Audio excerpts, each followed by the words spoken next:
Se frotter au monde de l'entreprise, voilà le défi que se lancent chaque année des milliers de lycéens. C'est d'ailleurs ce mercredi que l'on connaîtra le grand gagnant du concours des mini-entreprises de Belgique. Plus de 300 projets en lice. Exemple avec les élèves du collège du Christ 3 à Ottigny. Ils ont réalisé des horloges à partir de vieux disques vinyles et ils espèrent bien sûr obtenir la palme. Une rencontre signée Annick Capel.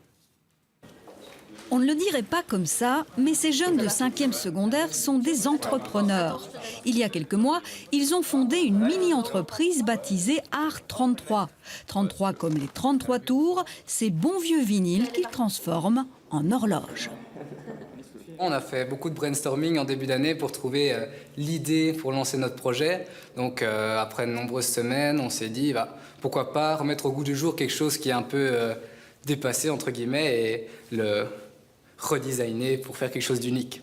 En quelques mois, il a fallu tout apprendre. Comptabilité, administration, marketing et surtout, il a fallu trouver des actionnaires. C'est notre famille, nos amis ou des professeurs. Donc on a démarré avec un capital de 616 € et on a chaque fois décidé de réinvestir leur argent. Et aujourd'hui, on a un chiffre d'affaires élevé de plus de 6 300 €. Hyper motivés et débrouillards, ces élèves du collège du Christ 3 à Ottigny sont allés jusqu'à viser pour trouver une société qui fait de la découpe laser sur des machines de haute précision. Le résultat est surprenant.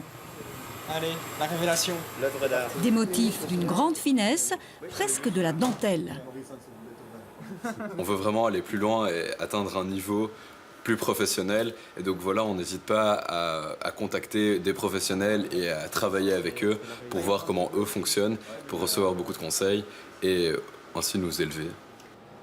Je ne pensais pas sincèrement qu'ils allaient commander autant. Et puis ils sont vite passés à 300 voire 200 commandes. Donc moi, je suis fier d'eux, en tout cas de tout ce qu'ils font. Et c'est bon pour vous aussi. Ah, c'est bon pour moi aussi, oui. Les horloges sont mises en vente via Facebook ou leur site internet, mais aussi dans des magasins comme ce disquaire basé à Wavre. Comment se passent les ventes? Ça se passe très bien pour l'instant, ouais. Non, c'est gai. Pas plus tard que ce matin, en fait, j'ai une dame qui est venue et qui a regardé donc un disque vinyle avec le logo des Rolling Stones, par exemple. Il dit tiens, voilà, mon frère est fan des Rolling Stones, je suis sûr que ça pourrait lui faire plaisir. Si je peux aider. En quelques mois, les jeunes ont vendu 250 horloges. Un succès inespéré. Alors, pourquoi s'arrêter là? Notre volonté, c'est d'aller plus loin avec Art 33, donc d'en faire une vraie entreprise après avoir fait l'expérience mini-entreprise et donc de redemander aux actionnaires s'ils sont prêts à remiser sur nous pour une année de plus et sûrement encore plus longtemps. En fait, dans la mini-entreprise, je suis directeur des ressources humaines et les ressources humaines sont vraiment un domaine qui me plaît particulièrement. Du contact, je vais dire, avec les autres. Et donc, je me dirige peut-être vers ça pour plus tard. Une chose est sûre, le projet a d'ores et déjà fait naître des vocations chez ces mini-entrepreneurs qui ont encore plein d'idées sur le feu.